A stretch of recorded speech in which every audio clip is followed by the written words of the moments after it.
গাইবান্ধা সাগাটায় গ্রামীণ জনগণের মধ্যে পুষ্টি সচেতনতা বৃদ্ধির লক্ষ্যে পুষ্টি মেলা অনুষ্ঠিত হয়েছে।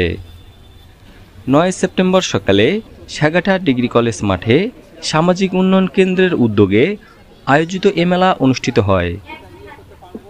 ইউরোপীয় ইউনিয়ন ও PKSF এর অর্থায়নে এবং SKS ফাউন্ডেশনের বাস্তবায়নে pathways to prosperity for extremely poor people প্রকল্পের কারিগরি সহযোগিতায় মেলায় বিভিন্ন স্টলে স্থানীয় পুষ্টিকর সবজি ও ফলমূল প্রদর্শন করা হয়।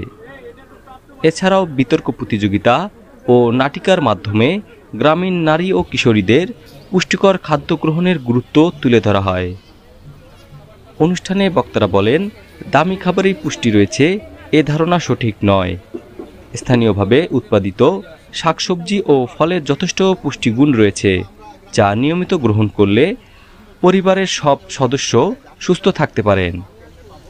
সাগাটা ডিগ্রি কলেজের অধ্যক্ষ সাইদুর রহমানের সভাপতিত্বে প্রধান অতিথি হিসেবে উপস্থিত ছিলেন ম্যানেজার PKSF মাহমুদা পারভিন।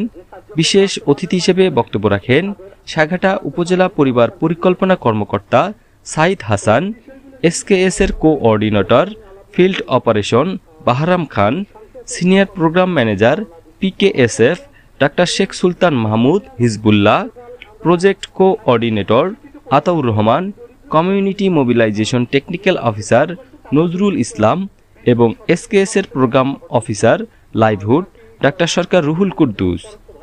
অনুষ্ঠানটি সঞ্চালনা করেন SKS ফাউন্ডেশনের technical officer nutrition Firoz Ahmed.